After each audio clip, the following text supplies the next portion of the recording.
ప్రాపర్టీలో invest చేయండి. మీకు initially first time మీరు సిడ్నీలో కొనేటట్టయితే గనక కొంచెం హై ఉంది ప్రాపర్టీ ప్రైజెస్ ఇప్పుడు. కానీ రీజనల్‌లో గాని ఆర్ బ్రిస్బేన్ ఆర్ అదర్ స్టేట్స్‌లో ప్రాపర్టీ ప్రైజెస్ ఇంత హై లేదు. సో, జాగ్రత్తగా చూసుకొని ఒక మంచి ప్రాపర్టీ గ్రో అవుతున్న ఏరియాలో ఇన్వెస్ట్ చేస్తే మీకు కొన్ని ఇయర్స్ తర్వాత దాంట్లో ఈక్విటీ వస్తుంది. అండ్ ఆ ఈక్విటీ తోటి మీరు ఇంకా కొనొచ్చు. ఇంకా వేరే ఇన్వెస్ట్‌మెంట్స్ చేయొచ్చు. దాంతోటి మీ పోర్ట్‌ఫోలియో పెరుగుతుంది. మీ వల్ల అయినంత. అండ్ ఇంకోటేంటిదంటే మీరు కొత్తగా వస్తే గనక ఫ్రమ్ స్క్రాచ్ మాలాగా స్టార్ట్ చేస్తే గనక నేను ఒక అడ్వైస్ ఏమిస్తా అంటే ఒక సేవింగ్స్ అకౌంట్ ఓపెన్ చేసుకోండి. ఒక హై ఇంట్రెస్ట్ సేవింగ్స్ అకౌంట్ చూసుకోండి కరెక్ట్‌గా. దాంట్లో మీరు every month certain amount of me salary ఉంటుంది కదా! ఒక పార్ట్ దాంట్లో ఏసేసేయండి. అస్సలు ముట్టుకోవద్దది. అది మీకు డిపాజిట్ కావాల్సినంత గ్రో అయిన తర్వాత దాన్ని మీరు తీసి దాంతోటి ప్రాపర్టీ కొనుక్కోండి.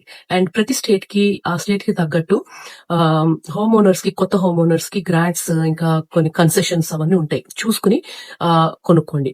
So, it's easy to get into property market. కానీ కొంచెం పేషెన్స్ కావాలి. కొంచెం సేవింగ్స్ కావాలి. అండ్ కొంచెం జాగ్రత్తగా చూసుకోవాలి.